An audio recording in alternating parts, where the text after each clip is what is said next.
Hi, I'm Liz Thompson, 27 years old. Been married for 5 years with my husband James, who's 30. We have a little boy named Jack, he's 4.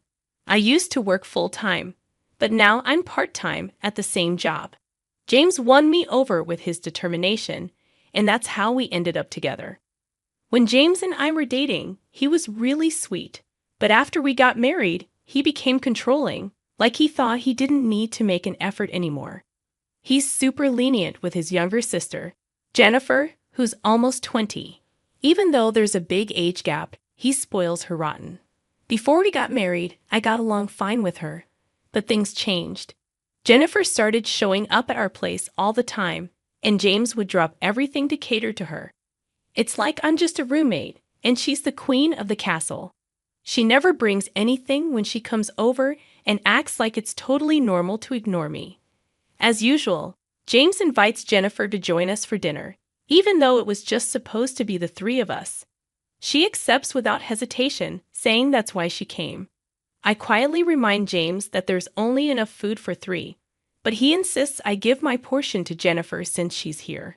He even suggests I should always prepare extra in case she shows up unexpectedly. Jennifer apologizes to me, but it feels more like she's happy James is on her side. James scolds me for not being more accommodating to his sister. Feeling frustrated, I make something for myself and join them at the dining table. When Jennifer sees me, she asks James to have a private conversation, excluding me and my son from the table. This isn't the first time I've had to move Jack's meal elsewhere and eat separately. After they finish eating and I start cleaning up, I notice James and Jennifer chatting on the couch, leaving the dishes for me to clean. It feels like they see me as a maid, ignoring both me and my son. I sigh and begin cleaning up, getting ready to bathe Jack. As I approach them, James asked me to get a piece of strawberry sponge cake from the bakery downtown for Jennifer. It was nearly 8 p.m., and I knew it was time to bathe Jack and put him to bed. When I explained this, Jennifer complained to James, saying she really wanted the cake and that skipping Jack's bath for one day wouldn't hurt. James started getting angry, knowing the argument would persist until I agreed. Reluctantly, I agreed to go to the bakery. The bakery was about to close at 9 p.m., so I hurried to get ready, knowing I could make it in time. As I prepared, I overheard James and Jennifer talking loudly, criticizing me for being inflexible and questioning why James married me. Jack wanted to come along, so we decided to go together. As I stepped out, James shouted that we'd get a divorce if I defied him again, and Jack, though young, looked concerned. Trying to hold back my tears, I asked Jack what kind of cake he wanted. His eyes lit up as he said he wanted a cake with lots of apples. We chatted happily about cake on the way, momentarily forgetting the hurtful words. When we reached the cake shop, it was almost closing time.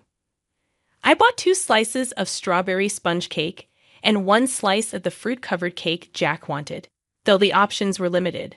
Back home, I served James and Jennifer their cake slices and put one for Jack on a plate, heading to the dining table. Jennifer remarked that Jack's cake looked better, and surprisingly, James swapped it with hers.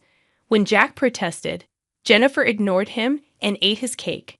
James justified it by saying he bought it with his money, dismissing Jack's right to choose. I was furious and confronted them, but James threatened divorce again. Jack stopped crying, but his worried look broke my heart. After a moment's thought, Jack began eating the strawberry shortcake that Jennifer was meant to have. "Mommy, this cake is delicious. I'm glad I got this one," he said, trying to mask his discomfort. It was distressing to see 3 adults subjecting a young child to such a situation. When Jennifer reached for Jack's cake, I quickly intervened, suggesting we eat in another room. I wanted Jack to enjoy his cake in peace. James protested, saying it was fine for Jennifer to have a bite, but I ignored him and took Jack to the other room. There, watching Jack savor his cake, I felt a sense of relief. Afterward, we bathed together, ignoring James and Jennifer, and cuddled up in Jack's bed. The next morning, Jennifer had already left when I woke up. As I prepared breakfast, I heard Jack crying and found his porcelain piggy bank A gift from my father, broken with the money missing. Jack always said goodnight to it, as he did last night. I suspected James knew something about it. And when I asked, he admitted Jennifer broke it for money without remorse. As I comforted Jack, tears streamed down my face.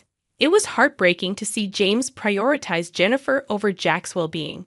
His callousness pierced me, and the mix of sadness and anger engulfed me. James, unmoved by our tears, complained about feeling gloomy in the morning, leaving me shattered. I couldn't hold back my frustration any longer and confronted James. Don't you see how wrong this is, making Jack cry like this? It was the first time I spoke out in anger. I never wanted Jack to witness marital discord, but I couldn't contain myself anymore. James didn't respond. Instead, he stormed off to the bedroom and returned with divorce papers, thrusting them at me. "If you're not happy with me, let's end it," he said before leaving for work. Jack had never cried over anything involving James and Jennifer before, but since last night, he had been inconsolable. I, too, had reached my breaking point. "Jack, let's take a break today and skip daycare, okay?" I suggested. Jack cheered, thrilled at the idea of spending the day with me. "Mommy's the daycare teacher today, right?" he said, his face beaming as he nestled on my lap, looking up at me with pure joy. I marveled at how much patience a young child like Jack must have. So we made a pact to spend the day playing to our heart's content, releasing all that bottled-up patience. I knew taking the day off work would be inconvenient, but I believed it was the best thing for Jack. After explaining the situation, I managed to get some time off. We spent the morning at the park, playing until we were exhausted, then returned home for lunch. Jack seemed unusually tired and cuddled up to me like a little baby, falling asleep on my lap. Normally, he naps on the couch alone, but today he wanted to be close to me. Instead of doing housework during his nap, I decided to cherish this special moment, finding solace in watching Jack sleep peacefully. Suddenly, I heard the front door unlock, much too early for my husband James to be returning. Instinctively, I grabbed a nearby bag and swiftly hid in the bedroom closet, holding Jack close. As I listened intently, I recognized the familiar voice of the intruder. It was Jennifer. She seemed to be searching for something, muttering in frustration. Why does she have a key? What is she looking for? I wondered anxiously. Peeking out from the closet, I observed Jennifer's movements and listened to her murmurs. After rummaging through various items, she made a phone call, expressing her inability to find whatever she was searching for. Mentioning bro, presumably James, she eventually left, locking the door behind her. The mystery of what Jennifer and James were seeking lingered in my mind. I carefully laid sleeping Jack on the bed and tried to make sense of what had transpired. Perhaps James and Jennifer were searching for something belonging to me, but I couldn't fathom what it could be. The whole situation left me feeling like James was a stranger, filling me with fear. Hastily, I packed Jack's things into the bag I had grabbed earlier. Just as I finished, Jack stirred awake. "Jack, let's go to Grandpa's house," I said, taking his sleepy hand. We hurried to the station and caught the train to my parents' home, just 2 stops away. Arriving unannounced, my parents were surprised to see us. Once Jack was home, he happily engaged with our family dog, bringing a sense of normalcy to the unexpected visit. As we discussed what had happened with my parents, I shared my feelings of fear and explained the situation. I speculated that Jennifer might have been searching for my banking card from my single days, and my parents agreed it was a possibility. You see, I used to run a successful online shop for handmade goods back then, which later expanded with the help of my friends in the same business. Even after getting married and having Jack, I continued to manage the business part-time from home, with my friends overseeing its day-to-day operations. Surprisingly, I hadn't told my husband that I'm still the president of the company, although he knows about my previous success in starting a business when I was single. I'm still employed at my company, but I've kept it hidden from my husband. He believes I've stepped down from my role as president and now work part-time. There's a reason for my secrecy. After we decided to marry, I learned he spends his entire salary with no savings. He expected me to quit and become a full-time homemaker, offering only $300 for groceries. I couldn't agree to this. After heated discussions, we compromised on me working part-time. But that wasn't all. He had me sign a legal document, limiting my claims to marital assets, making me feel financially trapped. Even after our child was born, I only received money for groceries, while I covered clothing and daycare expenses. My compliance may have led him to believe I still have savings from my single days, explaining why they're searching for my old banking card. Furthermore, I've been quietly saving for our child by diverting a portion of my salary to a separate account. It's clear they're after the banking card for financial reasons. There's no other reason for those siblings to be searching, but I'm cautious with my valuables, like my banking card, so even if Jennifer or my husband search, they won't find anything. The bigger issue is Jennifer having a key and unrestricted access to our home, a situation my husband seems fine with. My father suggested keeping my banking card at our family home, so I followed his advice and secured it in our family safe. However, he raised another concern. Why is he so desperate for money? While discussing this with my parents, Jack approached us tearfully, admitting he had broken the piggy bank from my father and failed to save money in it as promised. My father was furious, his face turning red with anger.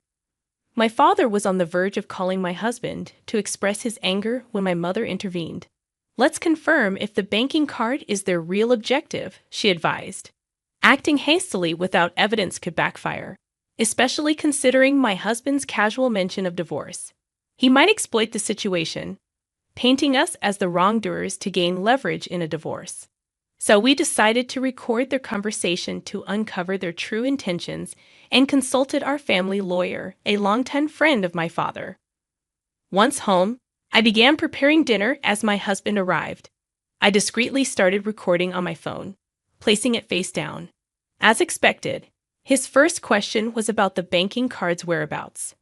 When I pressed for his reason, he evaded the question, growing frustrated when met with silence. My sister's in trouble, so hand over all your part-time earnings, he demanded. I refused, explaining I was saving for our child. In response, he pulled out a signed divorce paper from his bag and thrust it at me. You can't even manage without me, yet you're arrogant. It's fine not to save for our child anymore, he sneered, implying his sister took precedence over Jack. Without another word, he left me stunned. I halted my dinner preparations, stashed the divorce papers in the bag I'd readied earlier at my parents' house, and took Jack's hand, heading for the front door. If you leave now, don't bother coming back. I mean it, my husband warned. I don't want to return to a house where Jennifer can come and go freely, he added. With that, I left the familiar confines of our home. My husband bombarded me with calls and emails, all of which I ignored as I made my way to my parents' house. There, I played the recorded conversation for my parents and showed them the divorce papers my husband had handed me. They asked what I wanted to do. I admitted I'd reached my limit of patience and love, but Jack's well-being was my primary concern. My parents suggested divorce might spare Jack further emotional harm, but they also acknowledged the potential for new wounds. Lost in contemplation, Jack mentioned he was hungry, prompting my mother to whip up his favorite meal, hamburgers. She had anticipated our arrival and stocked up on ingredients accordingly, ready for us to return home at any moment. Tears streamed down my cheeks uncontrollably. I couldn't contain them. Jack's delighted reaction to the hamburger was heartwarming. I wish Grandma could make these every day, he beamed, sharing his joy with my mother. That's because each bite is filled with love, she responded tenderly. Then, Jack fed me a piece, insisting it was filled with love and urging me not to cry. It was too much. I cried even harder, seeing Jack's concern for me. My father intervened, telling Jack these were tears of joy because I was so happy with his sweet gesture. He explained it gently, shielding Jack from any worry. Then my mother hugged Jack, moved by his innocence. I glanced at my father, noticing his struggle to hold back tears, his emotions mirroring mine. When I remarked on the beauty of family, Jack surprised me. Dad says his family is just Jennifer, but my family is Grandma and everyone else, he said, drawing a contrast. My father agreed, emphasizing our bond. Then, with a playful gesture, he asked if we wanted to be a family forever, lifting our spirits with his humor. Reflecting on our joyful meal, I realized it had been too long since we had relaxed together like this. It was a moment of clarity. I needed to proceed with the divorce. I explained my decision to Jack slowly, fearing his reaction. Surprisingly, he seemed relieved, finding solace in staying with the family. Even our older dog, back at my parents' house, received a warm embrace from Jack, who declared him his little brother. With clarity and determination, I knew what had to be done next. It was time to take action. The next day, I made arrangements to meet with my father's friend's lawyer to discuss my situation and finalize my decision to divorce. That night, Jack opted to sleep with my father and our faithful dog, Max. Meanwhile, I shared a bed with my mother, reminiscing about childhood stories until we both drifted off to sleep. The following morning, I reluctantly powered on my phone to find an overwhelming number of missed calls and emails from James, over 200 in total. His messages oscillated between harsh criticisms and desperate pleas for forgiveness, leaving me unsure of his true intentions. With a heavy heart, I decided to switch off my phone once more. In the afternoon, my lawyer arrived, and we delved into the details of my situation, reaffirming my resolve to proceed with the divorce. After thorough discussions, we officially signed the necessary paperwork, and my lawyer assured me he would meet with James the following day. 2 days later, the lawyer returned to my parents' house, and I eagerly inquired about the outcome. To my surprise, it transpired that Jennifer had a severe shopping addiction and frequented male strip clubs, borrowing a substantial sum of money from loan sharks with James as her guarantor. Their plan was to utilize my savings to repay the debt. When repayment was delayed, James confessed but expressed his desire for reconciliation, hoping for Jack and me to return. However, I remained steadfast in my decision to divorce, having already initiated the legal process. James, distraught, asked the lawyer if I could marry someone else. Despite his reluctance to let go, the lawyer affirmed my freedom to pursue future relationships. It was a difficult moment, witnessing James's emotional breakdown as he grappled with the reality of our impending divorce. He finalized the agreement by signing a promissory note to pay Jack $500 in child support each month. With that, the lawyer deemed the matter settled. Later, I received a call from my ex-husband. Our conversation brief but poignant. His once vibrant voice now sounded subdued, speaking with an air of calmness. It dawned on me that he may have believed financially binding me would deter me from seeking divorce, even if I grew to resent him. He confessed to always prioritizing Jennifer, his younger sister, out of a sense of brotherly duty ingrained since childhood. However, he now acknowledged this as a mistake, admitting his jealousy towards Jack, feeling as though I had been taken away from him, despite once loving our son. When he informed me that he and Jennifer had repaid her debts and expressed his intention to reconcile, pleading for me not to remarry, I firmly asserted that my love for him had faded, and there was no chance of reconciliation. Our conversation ended with tears exchanged over the phone as I wished him happiness before he hung up. In the aftermath, I leaned on my parents for support, making arrangements to transfer Jack to a different daycare while reviving my career as a businesswoman. Unable to keep silent any longer, I disclosed everything to my in-laws, who were outraged by the betrayal and resolved to disown James and Jennifer. Now they lived together in a modest apartment, their once close sibling bond deteriorating under the strain of their circumstances.